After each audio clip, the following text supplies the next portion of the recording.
नमस्कार, मैं हूं विशाल शर्मा और आप देख रहे हैं A to Z crime news, सच के सिवा कुछ नहीं। Breaking news Meerut. आज दिनांक 8 जून 2022 को जिला अधिकारी मेरठ श्री दीपक मीणा व एसएसपी प्रभाकर चौधरी द्वारा पुलिस लाइन सभागार में सभी धर्म गुरुओं के साथ एक मीटिंग हुई, जिसमें लाउड स्पीकर की परमिशन, आपसी सौहार्द व भाईचारे को आगे बढ़ाने व गंगा जमुना तहजीब को मिलाने की बात सभी धर्म गुरुओं से कही गई। सभी धर्म गुरुओं व मौलवी, पादरी, पंडित, विद्वानों ने ये आश्वासन दिलाया कि हम सब आगामी त्योहारों को मद्देनजर रखते हुए सभी त्योहार अमन व भाईचारे के साथ मनाएंगे। कैमरामैन हरि प्रकाश के साथ क्राइम रिपोर्टर इमरान खान। समाज में द्वेष भावना फैले और फिर गुटबाजी शुरू हो जाए। आप करेंगे तो दूसरा कोई भी करेगा, फिर तीसरा भी कोई करेगा। उससे ये चीज़ रहेगा कि कुछ दिन तो मजा आएगा, लेकिन फिर आप देखेंगे किसी दिन बड़ा कोई मामला हो गया तो जो लोग दिए रहेंगे उन्हीं के साथ दिक्कत हो जाएगी, जो अलग अलग तरह का इस तरह का मामला करते हैं। तो मेरा यही गुजारिश है कि अगर कुछ भी आप लोगों को दिक्कतें आती हैं किसी भी चीज़ को लेकर, हो सकता है लोग सोशल मीडिया पे कोई चीज़ कहते हैं, वायरल करते हैं, आप थाने में दे दीजिए, फरियाद दर्ज कराएंगे, जो भी चीज़ रहेगी कार्रवाई होगी उसमें। अगर ये पाया जाएगा कि जानबूझ के इसने किया है, बहुत से लोग गांव का कोई आदमी किसी से करवा के डरवा दिया, तो वो समझदार लोग को समझना चाहिए। और इसके लिए बुलाई गई थी मीटिंग, और मुझे लगता है कि एडीएम सिटी साहब, एसपी सिटी साहब ने आप लोग काफ़ी बताया होगा, और इसके लिए मैं माफ़ी भी चाहूँगा कि बैठने की जगह में व्यवस्था इसलिए इतना नहीं करता है क्योंकि मुझे उम्मीद नहीं थी कि इतने लोग आएंगे। अदरवाइज मेरे पास बड़ा हॉल है, 3 सेट है, और यहाँ AC वगैरह लगा था, तो मुझे लगा अच्छे से यहाँ वार्ता हो जाएगी। बट थोड़ा सा कष्ट जरूर है, लेकिन मैं आप लोगों को फिर से धन्यवाद दूंगा कि आप लोग यहाँ पे आए और सभी की बातें सुने।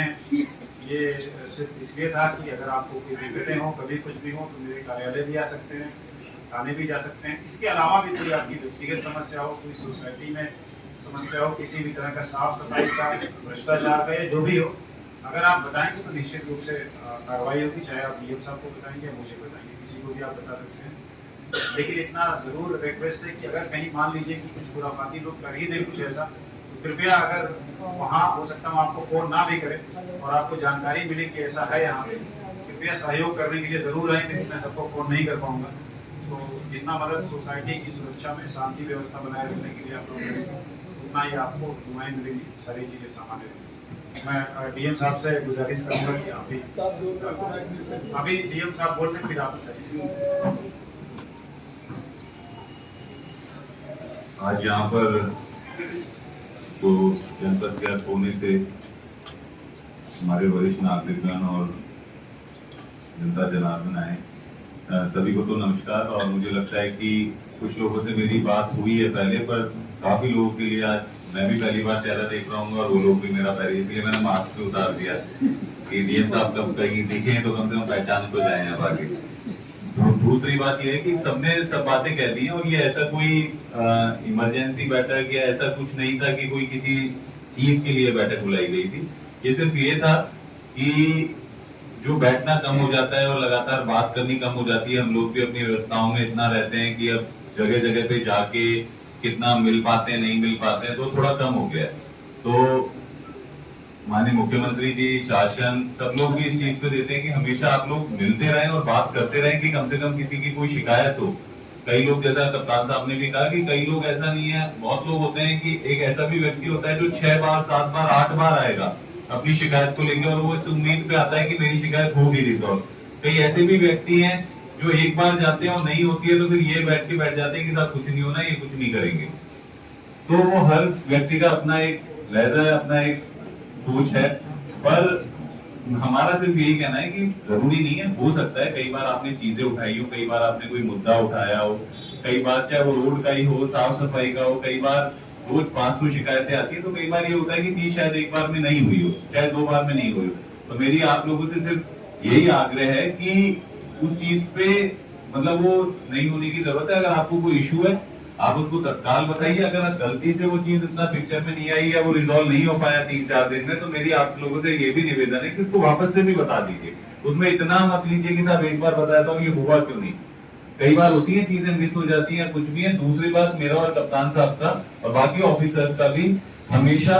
व्हाट्सएप नंबर, फोन जरूर है कि कई बार ये हो सकता है कि फोन आपने कॉल किया नहीं उठ पाया मीटिंग में या कुछ भी है, तो आप नोट करवा दीजिए, तो वापस से कॉल बैक भी करेंगे, या फिर आप व्हाट्सएप कर दीजिए। सबसे अच्छी चीज है, कुछ फोटो के साथ, कुछ चीज के साथ, जो भी समस्या है।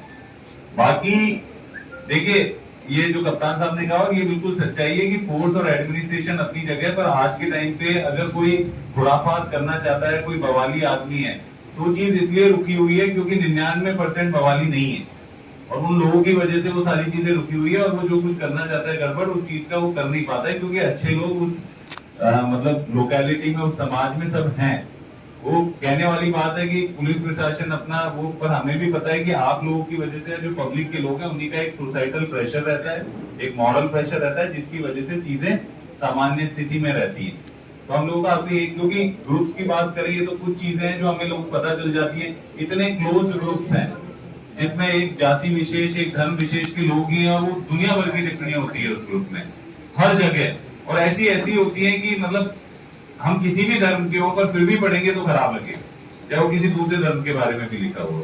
क्योंकि लोगों को लगता है कि ये सोच नहीं होनी चाहिए लोगों को। तो मेरा आप लोगों से वापस से आग्रह है बहुत ज्यादा, क्योंकि अब सब लोगों को वापस भी जाना और काफी टाइम से बैठे भी हुए हैं, कि कोई भी इशू आए आप तत्काल फोन करिए, उसको तत्काल एड्रेस करिए और रेदर देन उसको फैलाने की जगह हम लोग क्या है कि हम लोग खुद चीजें शायद स्टार्ट नहीं करते पर हम उसको फैलाने में बहुत बड़ा कंट्रीब्यूशन हमारा हो जाता है। जिसे कहते हैं ना कि भारत के लोग जिसे कहते हैं कि गॉसिप जिसे बोलते हैं कि बैठ के थड़ी पे चर्चा या कहीं पे घूमती पे बैठ के बहुत करते हैं, तो एक बात हुई तो 10 लोगों को 5 मिनट में पता चल जाएगी। और आज के टाइम पे सोशल मीडिया में उसको ये हम नहीं सोचते कि ये किसी ने कर दिया तो इसको हटवाया जाए, रुकवाया जाए, उसको दूसरे को भी भेज देंगे, तीसरे को भी भेजेंगे, और उनकी कोई गलती नहीं है, वो ये सोच के नहीं भेजते कि ये आया तो उसने यूं ही भेज दिया। कई बार जब ये इश्यूज होंगे तो इस चीज में भी फिर हो जाएंगे कि किस किस ने फॉरवर्ड किया और किस किस ने, अगर जब बड़ी चीजें होती हैं तो नॉर्मली मतलब मेरा तो अभी बहुत छोटा कार्यकाल रहा है, पर जैसे कप्तान साहब का भी रहा और पिछले जितने विगत सालों में तो मेरठ में बहुत अमन चैन से सब चीजें हुई हैं, सारी चीजें हो रही हैं। आने वाले त्योहार भी उनके लिए भी हम अलग से बैठेंगे, चाहे वो ईद का हो चाहे वो कांवड़ हो, उस टाइम पे तो अलग से उनके बैठ के उनकी जो भी व्यवस्थाएं करनी है हम लोग करेंगे। पर ये आप लोग आश्वस्त रहिए, कई बार हो सकता है कि हम लोग कुछ बोलते हो पर डाउन द लाइन या नीचे वो चीज उतनी इंप्लीमेंट या कुछ चीज उसमें कमी आ जाती है, पर ये आप आश्वस्त रहिए कि प्रशासन सबके लिए न्यूट्रल है, प्रशासन सबके लिए सेम है। आपको कोई भी इशू हो आप कभी भी किसी भी टाइम पे आइए और हमें बताइए, रेदर देन हर चीज को मतलब ये सोच के कि नहीं होगा और आपस में उस चीज को अपने हाथों में लेना, वो चीजें कोई ना करे। अपने लोगों से हमेशा बात करते रहिए, अपने बच्चों से हमेशा बात करते रहिए। प्रॉब्लम आज के टाइम पे ज्यादा शायद, और वो हम लोग भी उसी मतलब उम्र से होके निकले हैं कि आदमी में धीरे धीरे मैच्योरिटी आती है। अब मैं जब नौकरी ज्वाइन किया था और आज मैं जो 10 साल में हूँ उसमें बहुत अंतर है। और जब मैं नौकरी ज्वाइन किया था तो मैं मतलब बोलना नहीं चाहिए क्योंकि यहाँ कई लोग वीडियो कैमरा चला के बैठे हुए हैं, पर हम कुछ भी कर देते थे, मतलब कुछ भी किसी से भी बदतमीजी हो गई, कुछ हो गई है। पर जब टाइम के साथ हमने भी रियलाइज किया कि इन सब चीजों का कोई फायदा नहीं है, अपनी एनर्जी वेस्ट कर रहे हैं, आदमी से प्यार से बात करनी चाहिए। धीरे धीरे अब 10 साल भी हो क्या है कि हमें अब कभी गुस्सा नहीं होता, कोई आदमी मेरे पास आता है तो मैं किसी को गुस्सा नहीं करता, तो वो टाइम के साथ ही आता है, वो उम्र से ही आता है। तो मुझे लगता है कि आजकल की उम्र के जो 18 साल के, 20 साल के, 22 साल के लड़के हैं, 16 साल के लड़के हैं, उन लड़कों को थोड़ा सा आप लोगों को समझाने की जरूरत है कस के। अब कुछ ये हो गया कि कुछ तो हाथ से ही निकल गए, माँ बाप की भी नहीं सुन रहे, तो एक अलग बात है। बट ये कि आपको पकड़ के थोड़ा बताना पड़ेगा, क्योंकि एक छोटा सा इंसिडेंट होता है जो कप्तान साहब ने बोला और फिर पूरी फैमिली उस मुकदमे में फंस जाती है अननेसेसरी। तो ये ना हो, बाकी चीजें नहीं रिपीट करूंगा। लाउड स्पीकर्स के लिए भी बहुत लोग मेरे पास आते हैं, मैंने ये साफ कह दिया है, आपको अगर परमिशन के लिए एक लाउड स्पीकर या अप्लाई करना है डीसीपी साहब, तो जो भी सुप्रीम कोर्ट की गाइडलाइंस है उसके हिसाब से हम लोग आपको उसकी परमिशन दे देंगे, आप अप्लाई कर लीजिए। पर जो कप्तान साहब ने कहा वो सुप्रीम कोर्ट की गाइडलाइंस तो इतनी है कि उसका साउंड नापने लगेंगे मीटर लेके तो बहुत कम है। तो हमने एक बेसिक प्रीमाइसेस और ये किया कि ठीक है अपने परिसर में जितनी आवाज जा सकती है उतनी लोग रखें। और ऐसा नहीं है, अभी भी देखिए, अभी भी कई जगह से शिकायत, और जो कप्तान साहब ने भी बोला कई जगह से हैं और अभी भी कई लोग हमें शिकायतें करते हैं। डेली कोई ना कोई 1-2 लोग ये शिकायत करते हैं कि सर यहाँ भी आवाज आ रही है, वहां भी आवाज आ रही है। तो हम लोग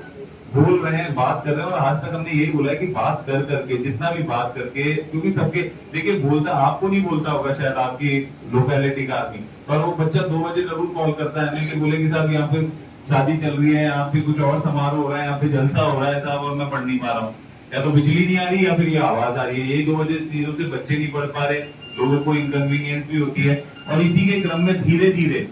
वो सारी चीजें अब स्टार्ट की जा रही हैं जिनसे पब्लिक इनकन्वीनियंस होती है। चाहे ये साउंड को लेके हो, अभी आप देख रहे हैं पिछले 15-20 दिन से ये भी बोला गया है कि अवैध अतिक्रमण को हटाया जाए, अवैध टेम्पो स्टैंड को, तो ये कभी सतत प्रक्रिया में चलेगा। मैं ये नहीं बोल रहा आज बिल्कुल बंद होकर जीरो हो गया होगा, पर ये कि ठीक है फिर कुछ होगा, फिर 2 महीने में कुछ होगा, 4 महीने में कुछ होगा, 6 महीने में, और हर लोग देखें